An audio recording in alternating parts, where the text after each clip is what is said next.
So when I was first asked to host a panel or to moderate a panel on digital policy, I thought this is not the place for me. But when I heard about the topic, public engagement, it's something I feel very passionate about. And I'm really pleased with the panel that we've put together. Thank you, Franca, for putting this great panel together. So let's get started. My first panelist here is Rodrigo. Did I get that right? Rosales-List, also known as Rod. And he's a senior executive in the Canadian Public Service, currently serving as Senior Director, Service Modernization and Digital Transformation at Indigenous Services Canada. Did I get that right? Yes. He's an entrepreneur who has transformed departments into dynamic ecosystems reflecting the spirit of modern startups. And he's had many accomplishments, including the founding of Public Safety Canada, leading digital transformation, including AI adoption at Indigenous Services Canada, and I'm sure many more that we could talk about. On the end here, I have Michele Austin. She's the Vice President of Public Affairs at Bell Canada. Prior to that, she held a similar role at Twitter, and she's going to be able to provide a unique perspective, I think, on how larger corporations engage in public consultations. And last but not least, we have Sue Gardner, who's a board member of the Canadian Internet Society. She is an internet innovator, and we don't use those words lightly. She was the long-time head of the Wikimedia Foundation, which operates Wikipedia. Before that, she ran .ca, the English language website of the Canadian Broadcasting Corporation. And today, when she's not involved with the Canadian Internet Society, she's a consultant. She's a board member on many other organizations and an advisor to a variety of nonprofits and startups, mostly in the realm of technology, media, and digital freedoms. So today what we want to do is we want to give the federal government, or we want to maybe some guidance, some advice on how we could engage in public consultations in the future to make them more inclusive, make them more productive, make them more relevant. And so to get the question started, I think maybe we could go to you, Rodrigo. Ladies first, or? No, let's start with you, because with your background at Indigenous Services Canada, I think it'd be interesting to hear some of the successes you've seen. Perfect. Thank you so much, Valerie. And what a privilege to be here. And thank you to my co-panelists here. It's an absolute honor to be here with you. So you rolled your R's very effectively. Thank you so much for that, Rodrigo Rosales. It's a great pleasure to be here with you. I'm going to be talking to you as we frame this conversation a little bit about Indigenous Services Canada. And you mentioned it. I've worked at Public Safety Canada. I've also worked at other security-related organizations, RCMP. And I have to admit, this is the first time in my career where it's so empowering to see the impact that you're having on Canadians. And Indigenous Services Canada is relatively a new organization in the scale of government. It was created as part of the Liberal government pledge to really empower Indigenous people to do their own governance. So basically, they created Indigenous Services Canada to basically put in one basket all the services to Indigenous so that we could provide those services in a culturally appropriate way. But also, it was the first time in my career listening to the mandate of an organization, which is to cease to exist one day. So they were talking about the devolution, the transfer of responsibilities. So that to me was, that was the first time that I even heard the word devolution, which is basically this transfer and empowering so the Indigenous communities would be able to govern themselves. They created two organizations out of their legacy departments. There was the CERNAC, which is Crown Indigenous Relations and Northern Affairs, which negotiates treaties, makes sure that our sovereignty in the North is protected as well. That's an organization that will always need to exist. But Indigenous Services Canada, our goal is to, within 10 years of the creation of the department, to be able to transfer control of all the services to Indigenous. Now, we're already at year 5. I'll let you make your own judgment on whether or not we'll meet that goal, but it's basically our big, hairy, audacious goal to transfer that ownership of services. And if you read the legislation that created our department, every single department in town has a piece of legislation that says, here's your sandbox, here's your mandate. Ours is very short, 2 pages. And basically in that legislation, you see black on white that our goal in life is to provide services to Indigenous to close socioeconomic gaps that we do that within transparent service standards, and that we do it in a culturally appropriate way in collaboration with the people that we serve. And the organization at first, it was a mishmash of different services, different cultures. There were pieces from Health Canada, pieces from the previous, what it was, ANSI, Aboriginal Affairs and Northern Development, other pieces from other departments, and we didn't have a cohesive service culture. So my job was basically to look at our services and see how we could improve the services to Indigenous and how we could bring a culture of digital within the organization. And the first thing that we did was just at least try to find out how many services do we have. We didn't even know that. So we eventually found out we had 88 external facing services, of which I can tell you that there's only one that is online end to end. So basically most of our services are still very much in person, paper-based, by mail. And I was confronted with a myth. I was confronted with the myth of Indigenous people are not technically savvy. And I just couldn't buy it. And we did our research. We partnered up with CBC Radio-Canada, who have a media technology arm, who conducted a study of the 1.8 million Indigenous people in Canada. And we realized that we were wrong. They are absolutely very tech savvy.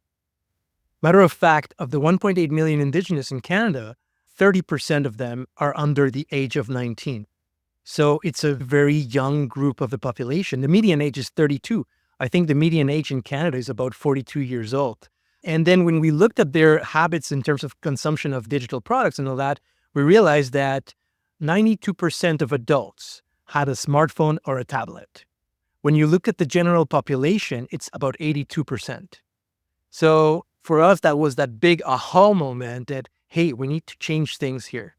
And there was this renewed culture to realize that if we really wanted to close the socioeconomic gaps, we really had to aim to provide the best service possible to the population so that we can actually make a dent.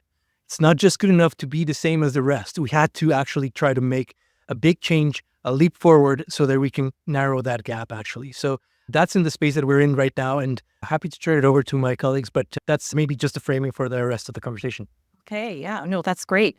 So I'm going to take it over to you next, Michele. You know, you've interacted with the federal government on policy issues, particularly digital policy issues, kind of on the other side of things. Could you tell us a little bit about, in your experience, some of the things that have worked well, in which you really felt like as one of the key stakeholders, you were involved, like you were engaged from the beginning, and maybe just a little bit of perspective on some things that you think maybe didn't work quite as well in you? Well, thank you very much, Valerie. And I was reflecting on the title of this session, and I think all three words are important: advancing collaborative impact. So in Ottawa, the number one way I feel like we transact with each other is through a consultation, which is not my favorite way to talk about policy or any subject matter generally. So governments tend to like consultation. It tends to be a one-way transaction. They ask you a question, you submit an answer, and you may see it again, you may not. It all depends. So when I worked for Twitter, we did the online harms consultation or online news consultation. It was actually very strictly laid out. They asked you 7 questions, and it would please answer those 7 questions. Thank you so much. Versus when you currently, Bell is an internet service provider. So hopefully, you know, everybody here is a Bell customer. And the way that we consult with the CRTC is a little bit broader, right? You have a consultation on a subject matter hearing, you get that. But it's a very binary way to engage. It's not collaboration. I think the next one up would be communication, wherein you have the opportunity to actually have a discussion, a meaningful discussion where each side learns a little something about somebody else. So I think maybe it was Mr. Denton who was talking about draft legislation. Draft legislation is really interesting, really important to everybody here in the room. And hopefully it's a communication that where you can say, are you drafting something? What does it look like? Is there any way I can see it? Is there any way we can have a discussion about it beforehand? But then the final one, which I think is largely absent, but really important and much more dominant, I think, in the private and not-for-profit sector, is actual collaboration, where there is some risk involved and where both parties put something on the table. So I was really interested to hear Marshawn's talk about best use practices of AI. Okay, well, that's really interesting. How can we collaborate in the AI space? How can we learn what the government maybe is using? And gosh, they must have so much data versus what the private sector has. How can we collaborate? Not necessarily for monetary gain for either side, right? Too many people also think of this as a procurement.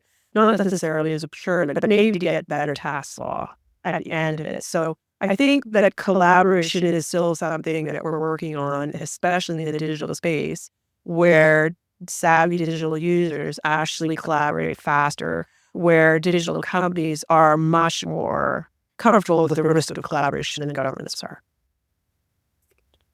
Sue, do you have anything you'd like to add to all that has been said in the last couple of minutes? So thank you for your introduction, Valerie. So you did kind of unpack my CV, but I will unpack, I guess, the part that's most relevant to this room, which is, so I did work at the Canadian Broadcasting Corporation for a really long time. I ran CBC then I moved to the United States and ran the Wikimedia Media Foundation. So I was out of Canada for, I do not remember how many years, maybe 15 years, something like that. And then I came back towards the end of the pandemic for reasons related to Donald Trump version 1 and the pandemic itself. And then when I came back, so prior to that, I had all of my work had been making digital things. That's what I did, right? When I was coming back to Canada, I was hearing from friends here that Canada was on the cusp of doing a whole bunch of digital policy, which turned into CELA and then the C18 and online harms. And so I thought, well, that's great because I had all this digital experience and I will walk back into the country and I'll help, right? I'll help them create their digital policies. And so I think that's why I'm on this panel, is because my sense, everybody else in the room is an expert who has dedicated their entire careers to this practice. I have 6 minutes. It's like I think I'm a fresh voice or something. And I'm hoping that my sort of high level experiences isn't coming back or a little bit interesting or useful for people. I did do, continuing to unpack my CV for 1 second. I did do a year as a professor of practice at the Mac Bell School of Public Policy. So this is much actual credential, but public policy is not my background, not like you folks. And I think that my experience is coming back and getting a little bit involved in some of these things. It's interesting for me to hear what you say about the consultation processes, because I've experienced them as an outsider, who's not an expert and not a lawyer and not a policy person. Shortly after I came back, I had a couple of meetings with the folks at the CRTC because I was interested in what seemed to be happening with C11 and with C18. And they told me, folks there told me very sincerely, I think that they were really interested in getting the opinions of ordinary people trying to speak on behalf of the public interest as they understood it. Can I just ask, is anybody here from CRTC? Okay. It's okay, even if you were. I say this with love. But they did, I think, very sincerely want the engagement of people like me as well as experts. And so I got put on some kind of mailing list where they would sometimes send me their consultation prompts, and I would visit the link. And the most recent one that I visited, I think it is 50 questions. I think it is a 15 or 20-page form, and it's 50 questions, and they're unbelievably arcane. They're things like this is your life, right? But for someone like me, they're unbelievably arcane. But I subsection 647,000 point whatever, and I feel like that is legit, right? And when you're down the weeds doing these things, you need that, I'm sure, level of specificity is really super important. But I feel, and I'm really interested to hear from other folks too, but I feel like what seems to me to be missing from that process is a good basic grasp of what the people want, right? What are the people thinking about? What are the issues that the people are thinking about? So, when I think about digital policy, I'll wrap up in 1 second, but when I think about digital policy, when I first came back to Canada, my uncle lives a 20-minute drive from here, and my uncle cannot get a high-speed internet. It just doesn't exist, and he's 20 minutes from here, right? My uncle is hungry. He's a member of the Friends of the Canadian Broadcasting, now just Friends, and I think he feels like they do a little bit of advocacy on his behalf. But he is dying to tell someone at the CRTC that he would really like high-speed internet. Right? It is a very simple method. It's not 50 questions and it's not 20 pages. He would just like someone to be thinking about him and his needs in the 21st century. Very important. So you were nodding a lot when she was talking about the engaging and the communications challenges made with understanding what maybe the questions that the federal government is asking or that we're being asked as we're engaging. Do you have any? It might sound cliche to be talking about human-centered design, but I think that sometimes we make our worst enemy because we think we know the answer, right? We know what the end product should look like. And I think that even comes back from like Henry Ford, where he even said famously, if I listen to my clients, they'll basically would want a faster horse. But I think we should be past that. We should be past that, and we should be actually listening in and trying to get some of that input at various levels. I can tell you from my first-hand stories that I heard from Indigenous communities, and it is so empowering to hear the experience that we've made them go through. And you're like, oh my God, you're right. That doesn't make sense at all, right? I mean, but we thought that would have been the best approach to do things. I'll give you a very concrete example, and that's what I was nodding at. We in Indigenous Services Canada have the registration program, and it's a program where basically you get your data, and we were kind of patting ourselves into that because we managed to reduce the client experience from a questionnaire that took an average of 30 minutes down to 10.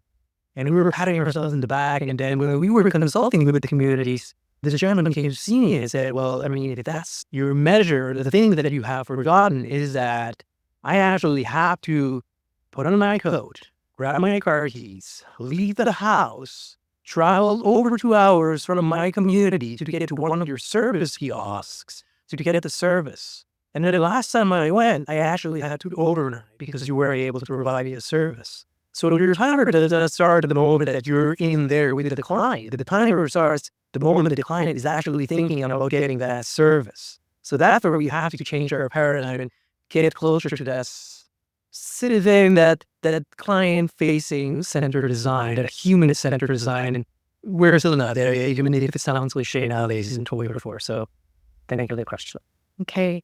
So if you could design a consultation process from the federal government, what would that look like? Like, what would be the best case scenario? You talked a little bit about some of the being kind of put on the spot with questions that maybe did give you the opportunity to provide input that you wanted and stuff. What would the ideal consultation process look like for, and as a stakeholder, from the stakeholder side of it? Well, the fun thing about the private sector is most of us usually have a product in the real world that has to be sustained. And so it would be super fun if the government would take some time to get to know what our product was and on a regular basis. So I don't even think I would start with a consultation. I would start more on experiencing what it is that the private sector does. So come on over to the ubiquitous central office across the street here, see what it takes to coordinate fire, or come on a dig with us, actually, just up the street where the Canadian Shield starts,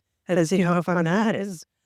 So I think that it was started with a much more openness from governments to understand that it is not just an academic exercise. I mean, consultations are sometimes buried in legislation, right? You are required to do this sort of consultation and kind of that. What would be very helpful would be for the government, without thinking that it's lobbying or without thinking that it's bias, which is a very sort of auto mindset to say, okay, what is it that you do? So status card, really interesting. So you had one time transaction with a status card, but then that status card goes out and lives in the real world, and you go to Tanger, and then you try and get the discount that, or you don't pay tax and all the privileges that come with the status card. So maybe there should be a QR code that is on that status card that can be universally accepted by retailers so that the 16 and 17-year-olds who've never have seen a status card know what it is, know what it means, and are able to, or the privileges that come with the status card. So I think that to start with an openness to collaboration does assume a sort of risk, and it does ask you to step out of what is a large bureaucratic process. Maybe we can look at some of the different perspectives. So that's not terribly helpful, but what I would say is we have products. So that would be where I would start. So consultation, what I'm studying, have changed a lot in recent years with new technology and stuff like that. No, there we go. This is going to be your question. So maybe you could tell us a little bit about how some of the technological changes of the federal government or your department were specifically implementing to get this. Did you see back some of the stuff that, and then maybe we could follow along with the. Yeah, that's great for sure. So the one thing to understand about Indigenous Canadians is that when you talk about Indigenous, there's not one group that represents all the interests of Indigenous community in Canada. I was getting a question at the beginning of the session today about how many Indigenous communities do we have in Canada, and I can't even answer because I think there's over 600 communities in Canada, and there's different groups, right? There's First Nations, there's Inuit, there's Métis, and all these groups have their own vision of what they want Canada to look like. So they're not one group that represents all these interests. And this happens in society as well. Where I want to take this is into an analogy to a consultation process that exists within Policy Safety Canada, where I think they've done a great job in terms of trying to embed different perspectives from Canadians. And they have the vehicle, which is called the Cultural Roundtable on Security, where basically they have community leaders from various community groups that are acting almost as a sounding board before policies or before big changes are happening in the public safety space. So you have people who might represent the Black community, might represent the Jewish community, the Tamil community. And I think that should be a best practice across not just public sector, but also private sector in terms of having kind of a sounding board where you can close some of those big, I would say, big blind spots that you may have because we might not be surrounding ourselves with enough of the diversity in the population to drive that change. So, Sounds good. Did you want to? It's so interesting you say that because when I first got back and I was following C11, I was interested in who the government was talking to, who the CRTC, et cetera, was talking to. And so I did an analysis of to what degree were they talking to industry and to what degree were they talking to civil society. And I have numbers. Yeah, I have a tiny chart. I have a tiny table. And it was really interesting because, and I can't read it because I don't have my glasses, but something like north of 80%, I think, on average across, this was the House of Commons Standing Committee on Canadian Heritage, the Senate Committee on Transport and Communications, and lobbyist communications to heritage and to the CRTC.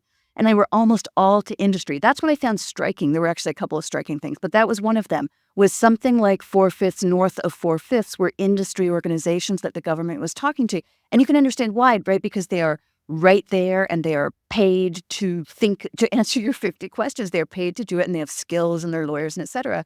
But it really does leave aside, I think, not on purpose, but it has the effect of leaving aside a whole bunch of civil society groups and groups that aren't even, or demographics that aren't even represented by a civil society organization. Like when I first started talking to people in government about the internet stuff, I was constantly saying, I'm speaking in the public interest as I understand it. And people seem to find that a little bit confusing. It was like, what? Aren't you with the company? Like, who is paying you to be here? You know, I just find it interesting. And I also would like to make an add-on comment, which was the other thing I discovered when I did this number crunching, was that the other piece that was really, I felt, very underrepresented. We have to understand we're operating in the context of 21st century today, and almost everybody who was being consulted with was what I would call like a legacy organization, not a digital first thing. And that was also really interesting because we're talking about digital policy, and they're just, the folks who were being consulted with were typically not digital first. One thing that was interesting watching C18 and C11, in those processes, new organizations formed to talk to the government. We saw, I think it was a Digital Media Publishers Association of some kind formed halfway through C18. And in C11, I think the YouTube creators, a bunch of creators got together and formed some kind of association. And it's, people are starting to get a PhD in government because that's what's required to make sure that your interests are represented at the table. But it's very new, it's very nascent, like that government relations expertise doesn't quite exist yet. There's a sort of separate subsequent question, which is, ought it to exist? How much of that should be necessary? But at this time, it is necessary in this country, and yet it isn't really there. And so I think that has a distorting effect on outcomes, right? If you're hearing primarily from legacy organizations and you're hearing primarily from private sector organizations. Wow. Yeah. That's a perfect segue for. Well, I mean, if you're going to say that a telecommunications company are guilty as charged of burying everything in process, you would be right. We are a federally regulated industry, and we have so much process coming out of every corner, and we have professional process people who will, answer your 87 CRTC questions in great detail in a way that I can't understand what it is, because that's the way that we've always done it, and that's the way that clogs up the system, and sometimes that's the best way to get going. So what's the best way to improve process? It's not going to be rocket science for you. Plain language, right? Plain language would be really helpful on all sides. Go to where people are. So if everybody's on Facebook/Meta, go have your discussion there on Facebook Meta. If everybody's on Blue Sky, go over there. Is there going to be an opportunity to game the system? Absolutely. Is telecommunication gaming the existing system? Absolutely. And then the other thing I think that's really important, and again, tying back into what Mark said, in this age where I know Google knows instantly what's happening with me, and they have a dashboard and they have feedback instantly, and that's the feedback that Google gets is in real time, and it's really helping them make decisions. Why are the rest of us not doing that? Why don't we have a dashboard for every CRTC consultation? Why are we not able to publish statistics in real time in this country? Why is it 5 years after the census comes, we get that information out? I don't know what the disincentive is. Well, there's probably lots of it, but there's so many tools, and now there's AI in order to be able to have us have these conversations in real time, be able to analyze the data through new technologies and sift that conversation forward. So I think there's a ton of opportunity to the impact side of what this panel wants to discuss, but it's going to involve risk and on all sides. I don't know if I should feel better now knowing that Bell is also buried under process. I thought it was only government. So any federally regulated organization will tell you. All right, sounds good. So in terms of technology, like how you talked about plain language, about going where people are there things right now that are being implemented at the public service to engage with maybe with these audiences that are more remote? You've mentioned what you've discovered. What are your plans in terms of changing how you? So I think, like Mark mentioned, he was optimistic. I'm also very optimistic, but I think the promise of AI, robotics, and process automation, which, by the way, if I had that $1 extra in my pocket today, that's exactly where I would put it rather than AI, because there's so much process and there's so much promise to make processes more efficient. So I think we're at that point in time where we're cautiously optimistic about how we can embed more of these practices, and we're really conscious about bringing in extra efficiencies. And I think the writing's on the wall as well in terms of what could happen in the near future with changing government. So we're really cautious. Government is getting a squeeze right now, as you know, in terms of like the budgets. So it's how can we make more with less, or really focus on the things that matter most. So I think that's where technology has this promise. The one area I have to be super transparent with you is about education, making sure that employees, that personnel are well educated in terms of the tools, what they can do with it. And also for us in IT, as IT experts, is also trying to learn how to get out of the way, because we often are our own worst enemies in terms of instating process or instating, rules or instating frameworks that don't allow necessarily employees to be empowered to work at the speed of technology today. So I think that's an area where we're trying to push and change the culture internally within government to be able to remove some of those barriers. Some of you may have heard about citizen development programs. I think that's where we want to move the space to, because you cannot be the only ones in IT in terms of the monopoly when technology nowadays is so accessible. So for us, that's where we're trying to push education, and as well making sure that there are frameworks for people to be able to accelerate development. Is this something that the private industry, like a private-public partnership, you were talking about budget cuts, and sometimes things are sexy and sometimes they're a little less sexy depending on the political climate. Is this an area where the public and the private sector could come together to better inform policy in the digital space? I think absolutely, and I don't think there's any of it necessarily going on. So I mean, I always say digital policy, you shouldn't make digital policy separate from what's going on in the real world, right?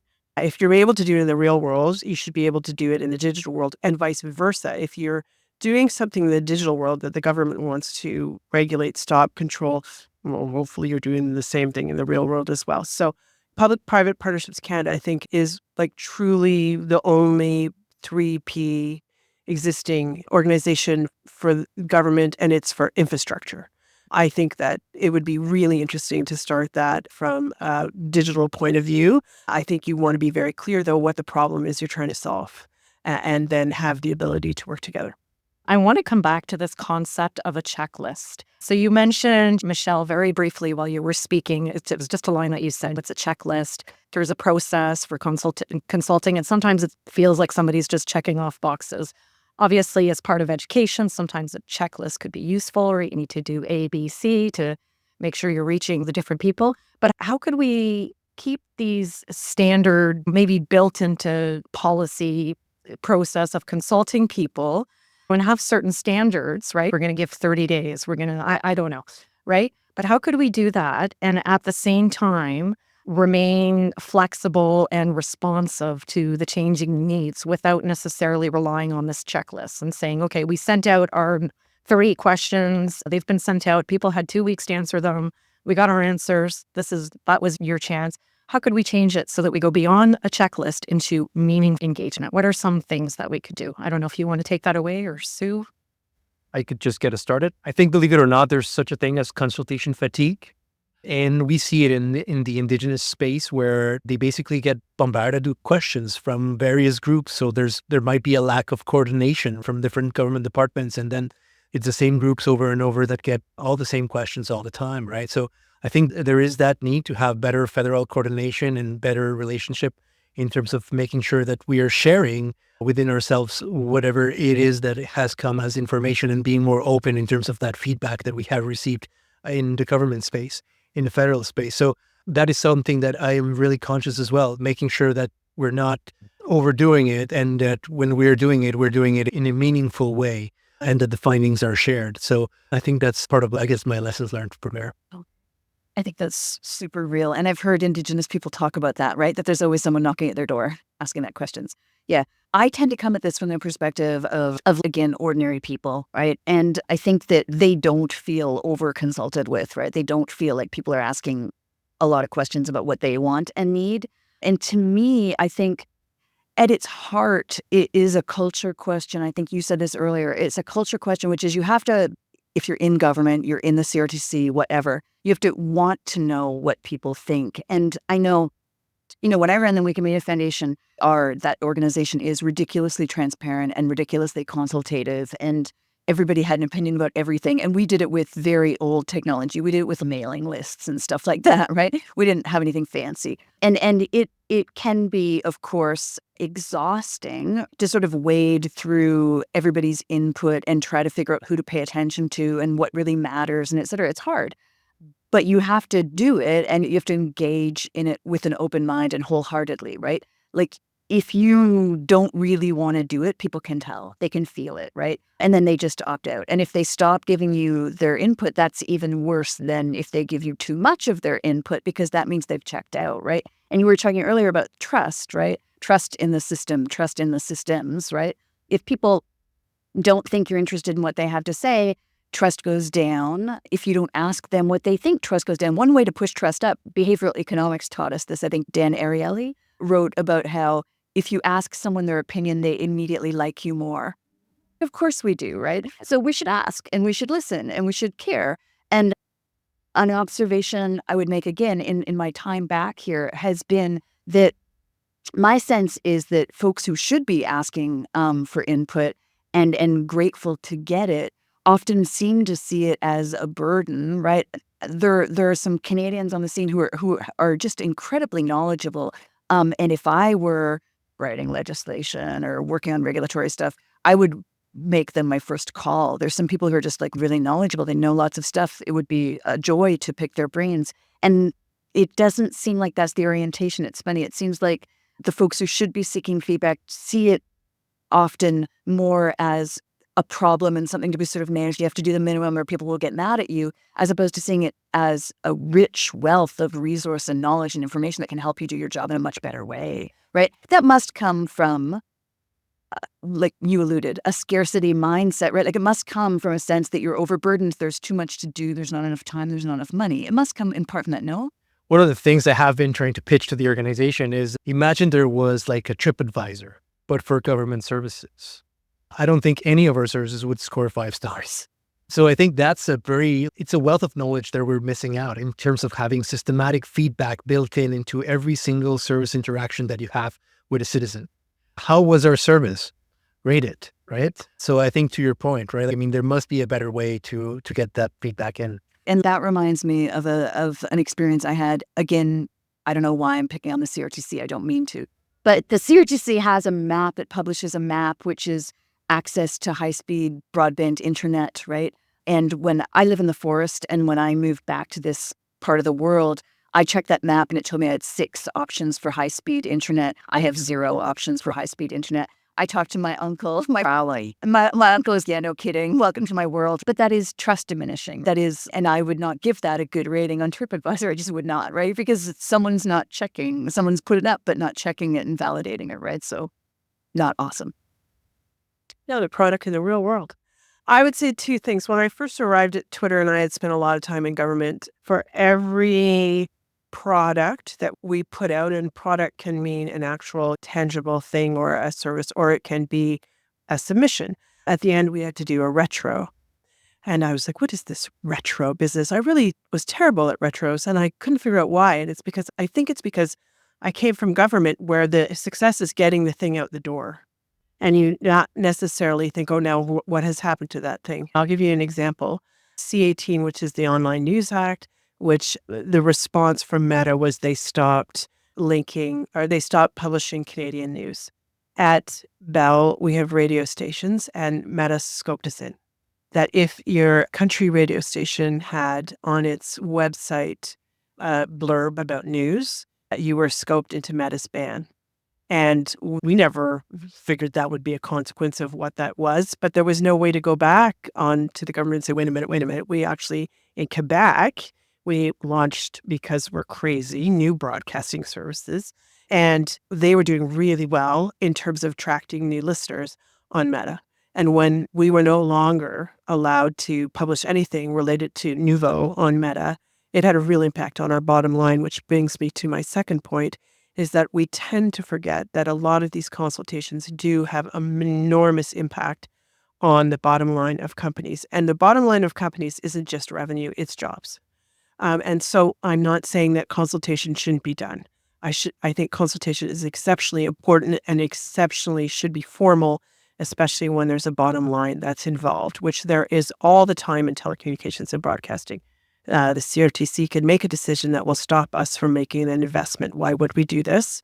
If it's going to be regulated or it has to be shared, we're not going to make that investment. So the other thing that I think that is extremely important is to understand the economic impact of your consultation, collaboration, communication. Can I ask, does Bell have a position on C-18 now? Why would we have a position on it? It's done. So I think that's a great example where we did have a position. I think we were supportive of C-18 quietly in the background through the Canadian Association of Broadcasters. In reality, when C-18 came to fruition, Bell was shocked by the outcome of what happened because we hadn't anticipated it. So, but there is, I guess the question is, where would that position live at night now? Because that's done. So I want to go back to something that you mentioned, Sue. So I want to take it back to a point you made about, you mentioned something about a whole bunch of new associations forming in the wake of C-11 or C-18. I can't remember which one it was that you were. And then we talked a bit about fatigue, right?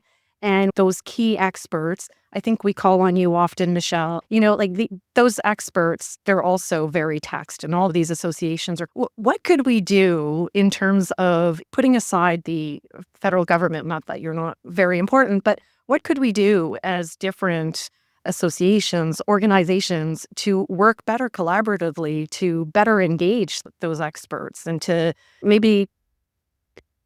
I kind of want to sort of challenge the premise of that a little bit, because what I've been thinking about, I was driving in to be on this panel and I was listening to, do you guys know Jen Gerson, who is the co-founder of The Line? Yeah. So I was listening to Jen, to their podcast, and I wrote down what she said because I thought it was just so striking. She was talking about how Canada functions, right? And she said, in Canada, the people who get ahead in this country are the people who are best at navigating the federal government. And that, yeah.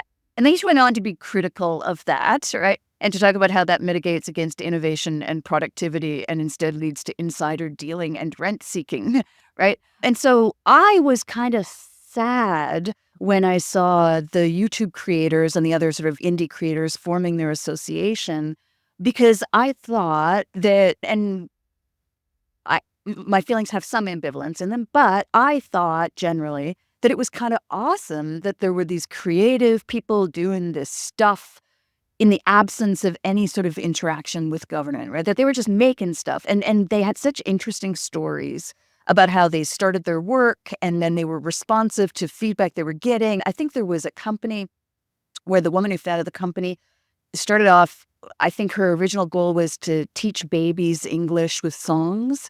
And then through iteration and responding to audiences and giving people more of what they seem to want, she ended up making this company that I believe teaches people who don't speak English but want to live in Canada how to speak English through songs. It was like, what? Like, no one would have predicted that. She would have never set out to create that. But just by following desire paths, just by responding, that's where she ended up. And it's just so interesting, sort of fecundity, all this sort of creativity and stuff happening. And it made me a little bit sad when those people decided that they now need to form an association to send people to Ottawa with briefing documents and whatever, right? And the same was true for the digital indie people. And the digital indie people, the news people, talked extensively during the C18 process about how their preference is to pay attention to their audiences, right? They want to delight the people who they are trying to serve. And so they want to spend all their time. When I was at the Wikimedia Foundation, I created the business model for Wikipedia, which is everybody gives $2, and that is a lot of money. And so the thing is financially totally fine. I was thrilled when we were able to make that work because I wanted to pay attention to the readers of Wikipedia. I didn't want to pay attention to the Knight Foundation or something, right? Or the government of whatever, right? And the digital news producers, that is how they see the world. They want to pay attention to their end user. They want to delight that person, give them news that is useful to them. They want a podcast, they get a podcast, right? They don't want to be sitting in government environments, right? Speaking to government people. And I think that that is a good impulse, right? It's a good impulse. So where that would lead me in answer to your question is maybe, although I'm all in favor of collaboration, I'm all in favor of people talking all the time and learning more about each other's worlds. Maybe there's something to be said for people just doing their thing, True. Did you want to add anything to that? Well, just to say, to encourage everybody, including myself, to go out and find voices that you wouldn't usually listen to. It's on you. And I think it's on corporations too. Like, who can we get? Well, go out and find somebody. You're listening to podcasts. There's lots of really interesting people out there who we're not tapping into. So it's really important, especially for somebody like me, to make the effort to find them. It's good. I know I'm not the one asking questions here, but I'm wondering, we all have heard podcasts about the DOGE, the Department of Government Efficiencies. So is that something that you're welcoming kind of thing? Or is that something that also... Are we talking about Elon Musk? Yes. You're like me, curious. I have my popcorn set aside to watch what's going to happen. So I said this earlier to say, don't forget, I have PTSD from Elon Musk, who invited me to leave along with 70% of the company, right? And so here's the thing about Elon Musk. He's asking people to do things differently, right? He's challenging your assumptions. He's looking at things in simple language. We're going to let go everybody whose social insurance number ends in an odd number, right? Okay, wow, that's a really interesting thing to look at. You're shifting my paradigm. You're asking me to do things differently. So I think it's very clear that he's on to something generally with his view of the world. I don't subscribe to it, but I do think it's important to have voices like that and counter voices out there and to consider what he's asking us to do. Balance. No, not necessarily balance, but how about insight? There we go. Sue, did you want to respond to that quickly? It was very generous. Landed question. And did you have anything to add to that, or it was just the question? So I think we're going to wrap things up. Thank you very much.